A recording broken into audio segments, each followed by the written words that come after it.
Bienvenidos a Milenio Mercados en Perspectiva, aquí como todas las semanas, con el licenciado Jorge Gordillo, director de Estudios Económicos de Cibanco, y su servidor Manuel Somoza, para platicar de temas económico-financieros en México y en el mundo. Empezaríamos, como siempre, haciendo una descripción de lo que sucedió en los mercados bursátiles en la semana que termina, y fue una pésima semana. Los únicos que se salvaron fueron los mercados asiáticos, donde el Nikkei tuvo una pequeña alza de 0.25% y el índice de Shanghai creció 2.80%. Por lo demás, el Eurostock, el Dow Jones, el Standard & Poor's y Nasdaq, todos ellos tuvieron rendimientos negativos superiores al 4%. O sea, menos 4% fue el resultado en los índices en la semana. La misma Bolsa Mexicana de Valores siguió la misma suerte, con una baja de 4% en los pasados 5 días. Como contraste, las monedas se debilitaron con respecto al dólar. El euro se debilitó casi 2%, actualmente ya está en 1.05, y el peso mexicano también se debilitó para empezar a cotizar por encima de los 19.80, cuando ya llevaba mucho tiempo, o por lo menos un par de semanas, cotizando sobre niveles de 19.55 a 19.60. ¿Cuál es la razón de todo esto?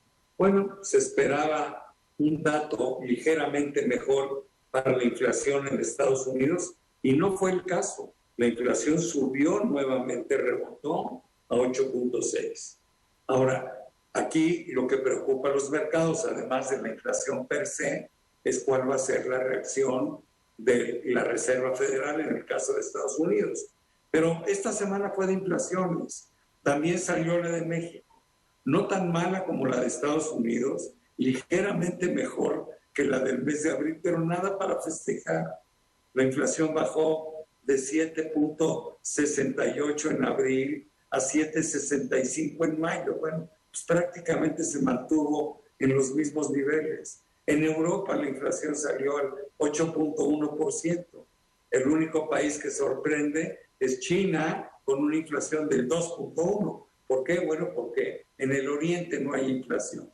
No hay inflación en China, tampoco hay una inflación ni siquiera importante en Japón. En fin, algunos otros países sí lo están sufriendo, como Australia, pero en general el problema de la inflación es mucho más en Occidente. Pero bueno, para que nos explique las implicaciones de todo esto, para eso tenemos aquí al experto Gordillo, que nos dirá, bueno, ¿qué podemos esperar? Me encantaría, Jorge, que nos pudieras decir qué podemos esperar de México y de la reacción del Banco Central, qué podemos esperar de la Reserva Federal en Estados Unidos, y también lo que podemos esperar del Banco Central Europeo, que se manifestó en esta misma semana en relación a su política monetaria. Adelante, por favor. Gracias, Manuel. Saludos a todos. Efectivamente, estamos inmersos en una incertidumbre muy peculiar y generando mucha volatilidad en los mercados financieros. Todo el mundo estamos viviendo un fenómeno que no vivíamos en muchos años en las economías desarrolladas, más de 40 años, inflacionario, que tenía que ver que hemos hablado mucho, que tenía que ver con la oferta, con el tema de la pandemia, que había complicado muchas cadenas de valor, muchas situaciones que a la hora de abrirnos rápidamente a una mejor demanda, generaron muchas disrupciones. Pero ya en este año hemos estado viendo un boom de demanda. O sea, ya la inflación ya está dando en el consumo, está dando en la reactivación económica por una nueva post-COVID. Y teníamos el miedo antes de que se juntaran los dos fenómenos, y así es como estamos. Estamos viviendo dificultades en ceder la inflación en ese sentido, porque estamos viendo inflación a mejor con más fuerza en energéticos y alimentos, pero todavía muchos embates en consumo, en bienes, y ahora un poco de presión en servicios, en la medida que el consumidor está empezando a cambiar su manera de consumir, está empezando a irse a los cines, a los restaurantes. Lo que no estaba haciendo en años pasados lo está haciendo, y está incrementando la presión en los precios. esta situación de que no cede la inflación, inmediatamente le pone una presión adicional a los bancos centrales que están restringiendo su política monetaria, están aumentando su tasa de interés y cada vez más, al no conseguir tener un efecto positivo o al no dar una señal de que sí están venciendo la inflación, se ven la necesidad de hacerlo todavía más. Ahora, por ejemplo, con este dato de inflación que acabas de mencionar, la especulación es que la Reserva Federal vaya a subir tasas de interés la semana que entra, pero también lo haga en el mes de julio y en el mes de septiembre por 50 puntos base, o sea, 150 puntos base de incremento en los próximos 3 meses y 2 más en lo que resta del año, o sea, que se vaya por arriba del 3%. Esto significará también un efecto negativo o una reacción por parte del Banco de México que quizá haga por lo menos lo mismo que la Fed. Y entonces cerremos tasas de interés de fondeo cercanos al 9%. Toda esta especulación es porque no cede la inflación. Y hemos comentado esto en semanas anteriores. Necesita ceder la inflación para que cambiemos este discurso. Ahora, este es por el lado financiero, pero esta subida de tasas de interés, ¿qué efecto tiene en la economía en general? ¿Va a frenar a la economía global? Por supuesto que lo va a hacer. ¿Cuándo? No sabemos. Entonces, cada dato que sale, estamos muy atentos de a ver si es el momento en que lo está haciendo. Y por lo pronto, a los datos de mayo no se ve que la economía global se esté frenando, pero posiblemente lo haga para final de año. Y entonces, lo que estamos observando en el empresariado es que, o en el consumidor, es que está generando un boom por la necesidad de salir a la calle y comprar. Pero el empresario está muy cuidadoso, está gastándose sus inventarios, pero no está invirtiendo para el próximo año o para los 2 años que siguen, porque no sabe bien qué tanto se va a frenar la economía hacia adelante. Entonces, esta incertidumbre está generando muchas disrupciones, sobre todo en precios, y bueno, por supuesto, está generando mucha volatilidad en los mercados financieros. Déjame darte mi opinión, estoy de acuerdo contigo. Yo creo que la inflación todavía se va a tardar en bajar porque hay algo que la está molestando, la está incitando, la está alentando, y es la guerra de Rusia con Ucrania. Para mí eso es definitivo.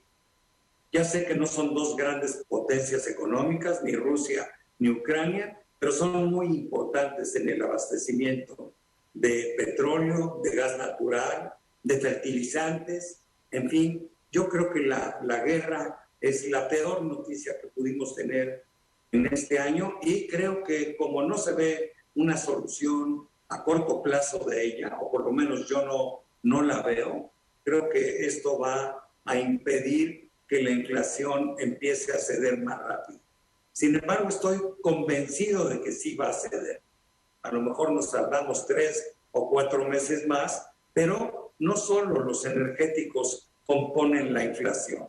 Entonces yo sí la siento que va a ir para abajo, porque además la apertura de China va a ayudar. En fin, el mundo tiene que regresar a su normalidad. El incremento en las tasas de interés alrededor del mundo también va a ayudar a desalentar un poco el consumo y la demanda. Y yo sí veo a la inflación cediendo.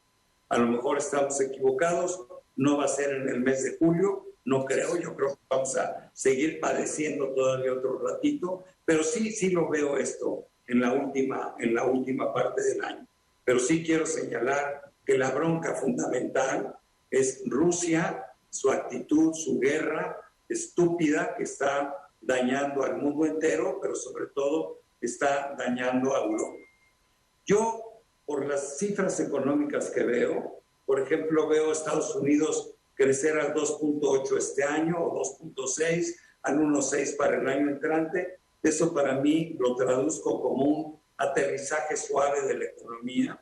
Una recesión no es que sea imposible, creo que las probabilidades no son tan altas, y además si se diera sería una recesión pequeña, el final de un ciclo. Finalmente las cosas están cambiando, se acabaron 15 años de dinero barato, de dinero regalado, hoy volvemos a la realidad. Esta es la realidad, no lo que vivimos en los pasados 15 años, pero yo no soy pesimista. Yo creo que el mundo siempre pudo crecer con inflaciones del 3 o 2,5% y con tasas de interés parecidas, ¿no? Entonces a mí no me asusta, como sí le asusta a las nuevas generaciones, ver que la tasa sube al 3%. ¡Uy, qué horror! Bueno, ¡uy, qué horror! En los últimos 14 años. Pero los que llevamos más de 5 décadas viviendo en este medio, sabemos que es normal que exista una tasa de interés y que ese nivel normal pues anda entre 2,5% y 3,5%, que es al final a donde nos están llevando las proyecciones. Y por eso le digo a los inversionistas, a ver, a lo mejor tenemos que recorrer las gráficas y lo que estábamos esperando de mejoras para junio, julio y agosto, pues lo tenemos que llevar a la última parte del año, pero que se va a dar, no tengan duda de que eso va a ocurrir, porque los mercados siempre se reponen, la economía siempre se repone. Hoy somos mucho más poderosos que hace 100 años y hemos tenido crisis parecidas que hemos podido sortear y esta también se va a sortear. Entonces, ese es mi mensaje, un poco de objetividad en relación a lo que podemos empezar, pero no es Disneylandia.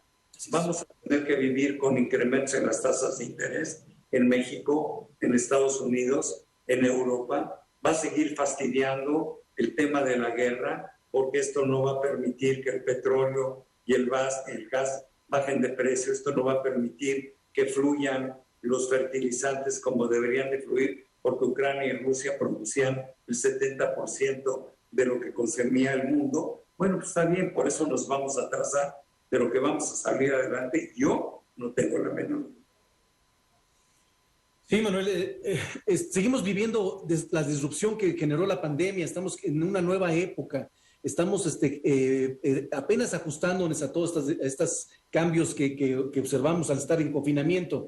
Esto provocó que el mundo se endeudara más, que fuera a lo mejor un poco más riesgoso, hubo más riesgo sistémico, pero como dices, no esto significa que vaya a romperse una burbuja, simplemente significa que estamos llegando a una nueva normalidad que hay que afrontar con mayores tasas de interés, con mayor monitoreo, con mayor cuidado. Así es, pues se nos acabó el tiempo, mi querido Jorge, muchas gracias, pero sobre todo muchas gracias a todos ustedes que con enorme paciencia nos ven semana a semana en Milenio Mercados en Perspectiva. Nos vemos pronto. Hasta la próxima semana.